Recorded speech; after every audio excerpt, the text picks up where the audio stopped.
Galasya 3:9-11, 13 at 14.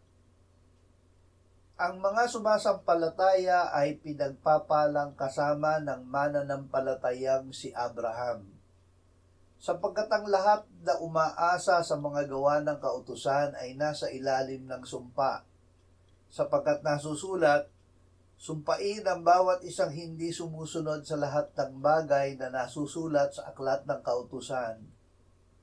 Ngayon ay maliwanag na walang sino mang inaaring ganap sa harapan ng Diyos sa pamamagitan ng kautusan, sapagkat ang matuwid ay mabubuhay sa pamamagitan ng pananampalataya.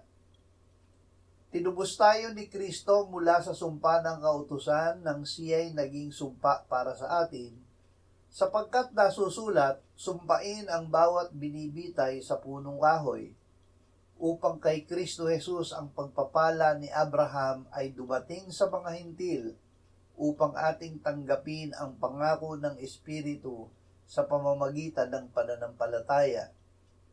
Sumampalataya. Tanging pananampalataya ang paraan ng pagsunod sa Diyos. Ang gawa ng pananampalataya sa Diyos ay pag-ibig sa Kanya. Ito ang pag-ibig sa Diyos na ating tuparin ang Kanyang mga utos.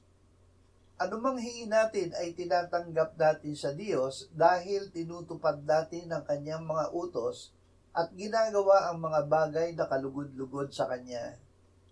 Ito ang Kanyang utos na manampalataya tayo sa pangalan ng Kanyang anak na si Jesucristo at tayo'y mag-ibigan sa isa't isa.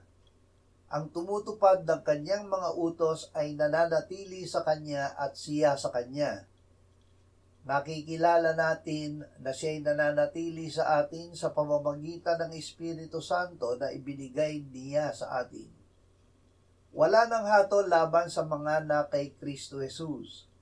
Tayo ay pinalaya na ng kautusan ng Espiritu ng buhay na na kay Kristo Jesus sa kautusan ng kasalanan at kamatayan. Hallelujah.